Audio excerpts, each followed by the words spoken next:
On this day in history, we remember the remarkable individuals who shaped our world.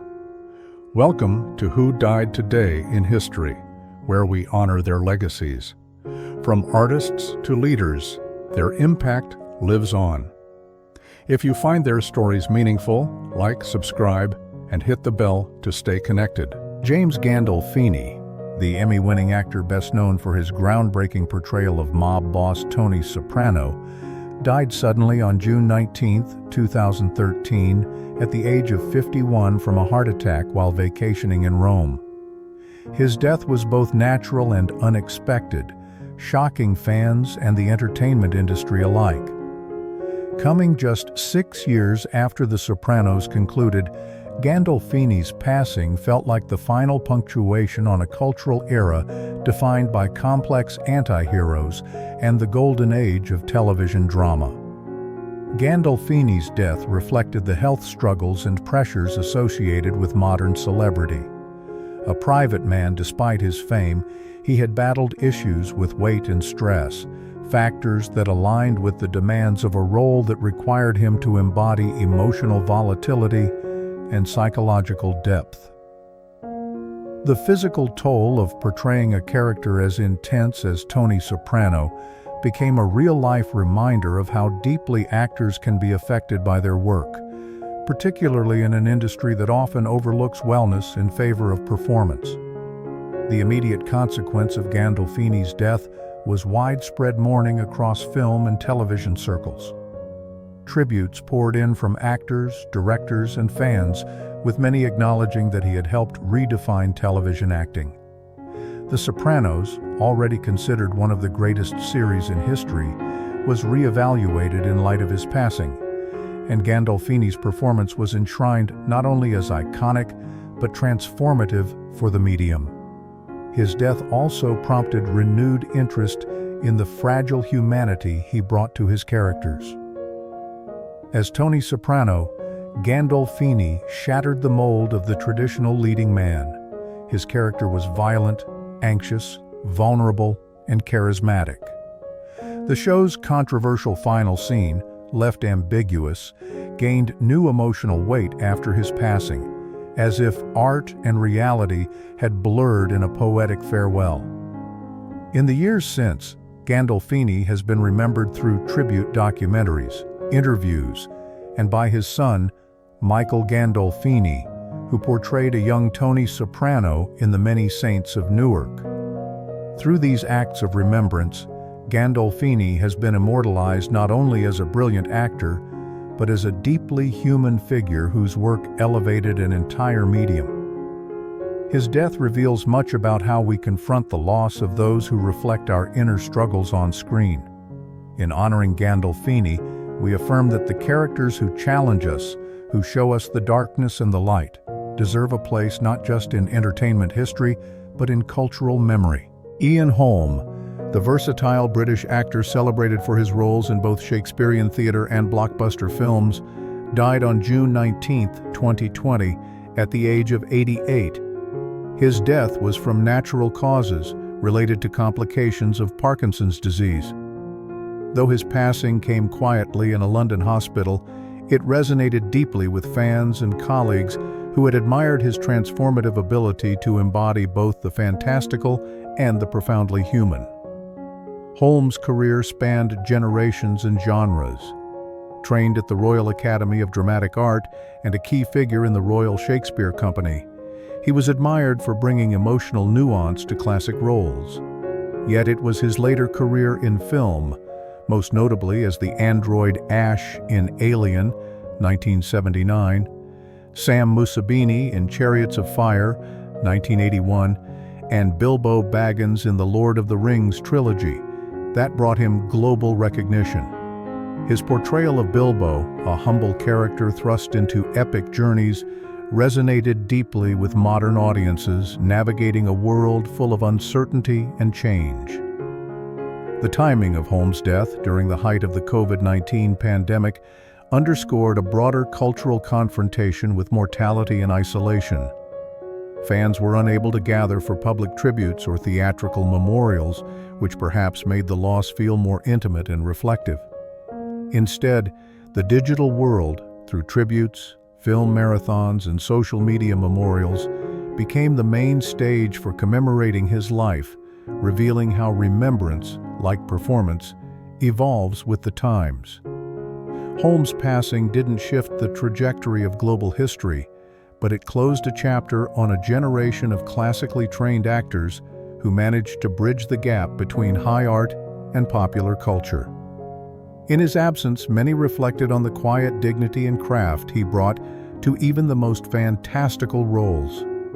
His death served as a reminder of the power of restraint in a time when performance often leans toward spectacle. We immortalize Ian Holm through the characters he left behind, etched in film, studied in classrooms, and felt in the emotional memories of audiences. His legacy illustrates that true artistry lies not in fame or volume, but in the depth of connection. As with many great actors, Holm reminds us that mortality may silence the voice, but memory and story keep the soul alive on screen and stage.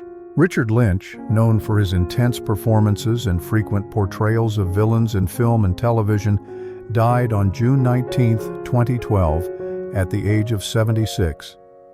He was found in his home in Palm Springs, California, several days after his death, which was attributed to natural causes.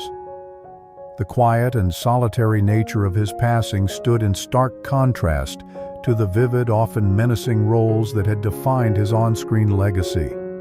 Lynch's career was marked by a haunting intensity, shaped in part by a traumatic incident early in his life. In 1967, he set himself on fire while under the influence of drugs, resulting in severe burns over more than 70% of his body. This life-altering event led him to sobriety and launched his acting career, a path that turned physical scars into cinematic strength. He became a go-to actor for antagonists, lending depth and credibility to roles in The Sword and the Sorcerer, Scarecrow, and series like Battlestar Galactica and Star Trek: The Next Generation. His death reflected a common plight among character actors of his era: immense contribution without widespread recognition. In the age of rising celebrity culture, performers like Lynch often carried narratives forward without ever taking center stage in public memory. His passing was not a headline event, but it prompted heartfelt tributes within the acting community, with many acknowledging the gravitas he brought to roles that could have been one-dimensional in lesser hands. Lynch's life and career embodied the cultural shift of the 1970s and 1980s, when cinema became a mirror for darker, more psychologically complex themes. He thrived during a time when American film began exploring moral ambiguity and the internal struggles of both heroes and villains. His own recovery from personal trauma imbued his performances with authenticity, allowing audiences to see more than just evil in the characters he portrayed. We remember Richard Lynch not through monuments or global ceremonies, but through the resonance of his roles. His legacy lives on in the cult status of his films and in the admiration of filmmakers and fans who cherish the art of transformation. His death reminds us that even in quiet exits, there are lives that echo, reminding us that power isn't always found in fame, but in impact. Through film, Lynch remains immortal, a face unforgettable, a presence undeniable. Jean Arthur, the luminous star of Hollywood's golden age, passed away from natural causes on June 19, 1991, at the age of 90. Her death was quiet, occurring in her home in Carmel, California, far removed from the bright lights and bustling studios where she had once been one of the era's most sought-after actresses. In many ways, the understated nature of her death mirrored the life she chose after fame: reclusive, private, and fiercely independent.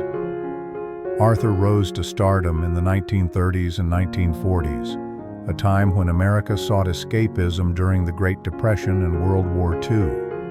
Her unique voice, intelligent charm, and girl-next-door appeal made her an ideal leading lady for directors like Frank Capra, who cast her in iconic films such as Mr. Smith Goes to Washington and Mr. Deeds Goes to Town. She often portrayed strong-willed, morally upright women, characters that resonated in a period marked by political upheaval and economic hardship. Her retreat from Hollywood in the 1950s reflected a personal resistance to the growing commercialization of the film industry. As the studio system began to shift and television gained dominance, Arthur chose to walk away rather than adapt to a medium that didn't suit her values or temperament. Her death decades later came at a time when classic cinema was undergoing a revival, and her legacy was being rediscovered by a new generation of film lovers and scholars. The immediate reaction to her passing was not headline-grabbing, but deeply reverent. Cinephiles and historians paid tribute to her ability to blend comedic timing with emotional depth, and to her role in shaping the archetype of the independent female lead. Her legend wasn't amplified by scandal or tragedy, but by the enduring relevance of the ideals she portrayed on screen: integrity, intelligence, and inner strength. Jean Arthur's legacy reveals a timeless truth about fame and mortality: that some lives are immortalized not through spectacle, but through substance. In film retrospectives, academic studies, and the preservation of her most iconic performances, Arthur continues to live on. Her death reminds us that memory is a form of power, and that true artistry often echoes louder in silence than in applause. Through the quiet grace of her life and career, Jean Arthur left behind a legacy both enduring and quietly revolutionary. Ursula Thias, the German-born actress once dubbed the most beautiful woman in the world by Life magazine, died of natural causes on June 19, 2010, at the age of 86 in Burbank, California. Though her death occurred quietly and without fanfare, her life story and its conclusion reflects a broader narrative about mid-20th century Hollywood, transatlantic stardom, and the personal sacrifices often made behind the silver screen. Thias began her career in Germany before being discovered by RKO Studios and brought to Hollywood in the early 1950s. Though she appeared in only a handful of American films, such as Bandido, 1956, it was her marriage to Hollywood icon Robert Taylor that cemented her place in the pantheon of classic film history. Their union represented a merging of old-world elegance with American celebrity, a symbol of post-war optimism and the allure of international glamour. Her death marked the quiet fading of a bygone era, one in which stars were carefully sculpted by studios and fame was as much about persona as performance. In contrast to today's constant media presence, Thias chose a life of privacy after Taylor's death in 1969, focusing on raising her children and reflecting on her career away from the public eye. Her withdrawal from Hollywood paralleled a generational shift. The studio system that had once built her image was now history, and with it, many of its stars had also vanished from public consciousness. While her death did not send shockwaves through the industry, it did evoke nostalgia for a time when beauty, mystery, and poise were prized in equal measure. For classic film enthusiasts, her passing was a moment to rediscover and reevaluate the lives of actors whose stories were often eclipsed by the fame of their spouses or the machinery of the studio system. Thias is immortalized through her carefully preserved photographs, film appearances, and writings, including a memoir that offers insight into both her personal journey and the broader cultural shifts of the mid-20th century. Her story reminds us that memory is shaped not just by visibility, but by the lasting impression a life leaves behind. In remembering Ursula Thias, we see how the ideals of grace, strength, and quiet dignity endure far beyond the final curtain. Edwin, the beloved American comedian and actor, passed away on June 19, 1966, at the age of 79 from esophageal cancer. His death marked the end of an era that had seen the transformation of entertainment from vaudeville to radio and from film to television. Known for his whimsical persona, distinct giggle, and rubbery expressions, Wayne charmed generations with a comedic style that balanced slapstick with sincere warmth. Wayne began his career in the early 20th century on the vaudeville stage, where he developed his signature perfect fool character. As entertainment evolved, he adapted, becoming a successful radio personality and later appearing in early television broadcasts. But perhaps one of the most poignant chapters in his career came late in life, when he transitioned from comedy to more dramatic roles, most notably in The Twilight Zone and Requiem for a Heavyweight, a performance that earned him a Golden Globe nomination and widespread critical praise. His death reflected the challenges of aging in an industry often focused on youth and reinvention.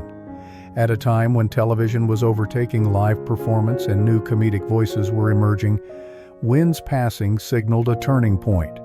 It reminded audiences of the fragile legacy of early 20th century entertainers, many of whom laid the foundation for modern comedy but faded from the spotlight as tastes changed. The immediate consequence of Wayne's death was a wave of nostalgic tributes from peers and fans alike. He had touched multiple generations, children who remembered him as the zany uncle in Mary Poppins, adults who cherished his work on radio, and industry professionals who saw him as a bridge between theatrical tradition and television innovation. His son, actor Keenan Wynn, carried forward the family's acting legacy, but it was Ed Wynn's willingness to evolve with the times that truly cemented his reputation as a pioneer. In remembering Ed Wynn, we are reminded that humor is one of the most enduring expressions of humanity. His ability to make people laugh across different eras and platforms underscores how performance can transcend mortality. Today, Wynn is honored through film retrospectives, archived recordings, and the warm memories of audiences who saw in him not just a clown, but a craftsman of joy. His legacy teaches us that to be remembered with laughter is one of the highest forms of immortality. Koko the Gorilla, famous for her groundbreaking use of sign language and her deep emotional intelligence, died peacefully in her sleep on June 19, 2018, at the age of 46. Her death was natural, the result of age-related complications common in great apes. While not a human figure, Koko's passing sparked an international wave of mourning, highlighting how humanity's connection to animals had evolved in both emotional and ethical depth. Born at the San Francisco Zoo in 1971, and later raised under the care of animal psychologist Dr. Francine Penny Patterson, Koko became the subject of a decades-long study exploring interspecies communication. Through the use of American Sign Language, Koko reportedly learned over 1,000 signs and understood approximately 2,000 spoken English words. More than just a scientific curiosity, Koko captured the hearts of millions with her gentle personality, capacity for humor and grief, and affection for her pet cats. Koko's death reflected a broader cultural moment, one where the boundaries between humans and animals were being reconsidered. At a time when animal rights, environmental concerns, and empathy across species were becoming mainstream topics, Koko stood as a living symbol of our shared sentience. Her passing underscored the emotional intelligence and social depth of animals, challenging long-standing views that had separated humans from the natural world. The immediate consequences of her death were both emotional and reflective. The Gorilla Foundation released heartfelt statements, and tributes poured in from scientists, educators, celebrities, and the public. Koko had become more than an ambassador for her species. She was a mirror through which people examined compassion, communication, and kinship.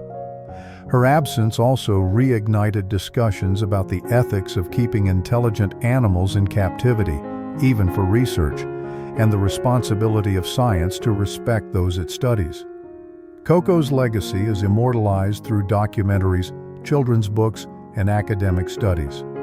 She has been portrayed in murals, memorials, and educational programs aimed at promoting conservation and animal welfare.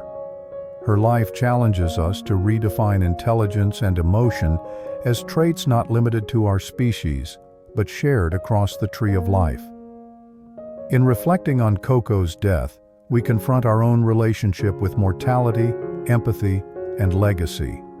She reminds us that memory transcends language, and that love, curiosity, and connection are universal, even between gorilla and human.